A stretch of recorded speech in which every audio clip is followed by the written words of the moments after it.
The 2020 COVID pandemic changed the classroom in ways that no one saw coming. We know that parents had to take on a completely different role in their students' education. But what were teachers doing? And how has the classroom changed? And we will end with some veterans in the field and what their advice to new teachers is. Whatever role you play, be it a parent or a prospective teacher, this podcast will give you the inside scoop on education.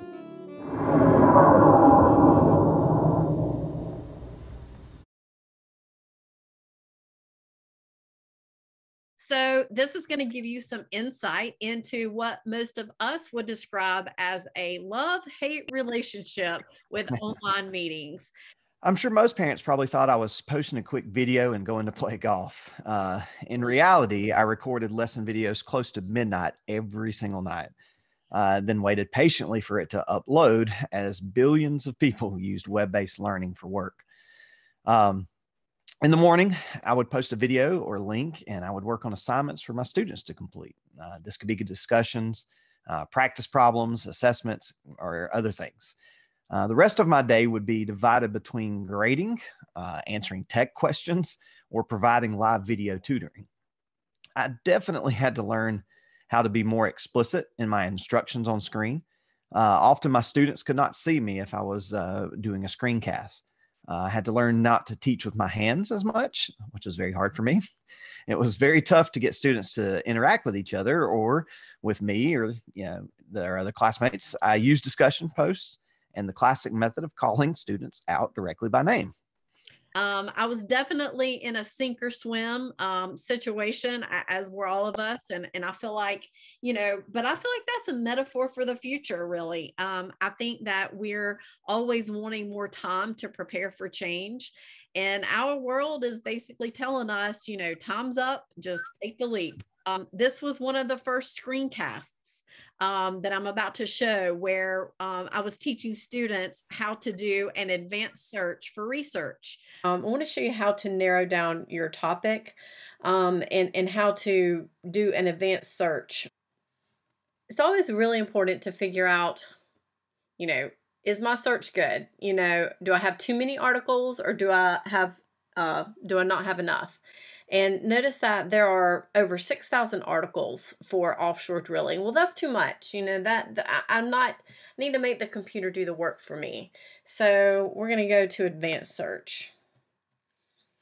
Students can watch the video, like if they're out sick or if they need to review something, they can just watch the screencast again. These videos could help flip the classroom.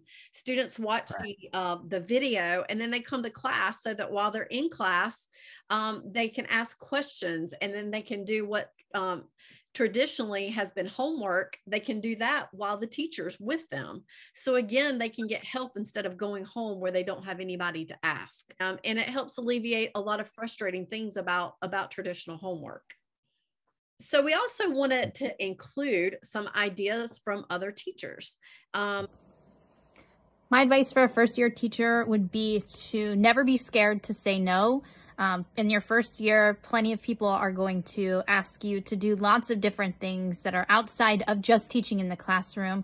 Know your value. Be a change maker. Don't be afraid to voice your opinion. Don't be afraid to voice your needs. So hold on to that idealism and don't let it go. Try as hard as you can not to carry any work home with you so that you can spend maximum time with family. Do the main things that are going to work for you and your students.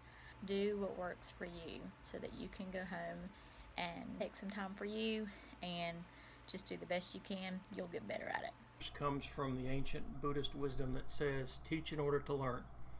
If you approach this greatest profession with passion and energy and an open heart and an open mind, you'll learn more than your students. So I think that was very helpful to hear other teachers sharing their advice with new teachers, because this has become a very challenging time to get new people into the field. I see the possibility of more lockdowns in the future being very possible. I know that's not what everyone wants to hear, but teachers need to practice their video conferencing skills. their screencast technology usage now. We've got to remember that students still need to be taught how to use technology. The whole idea of digital natives can be misleading. It can lead teachers into a false belief that kids already know everything there is to know about technology. That's simply not true. No. None of us want to be on Zoom all day, but we can use it as like to take a virtual field trip with a museum director in New York City to make a particular lesson come alive. Well, everyone, that's going to conclude our conversation for today. And we hope that you found some of our experiences helpful, and we wish you the best, whatever educational journey you are currently on.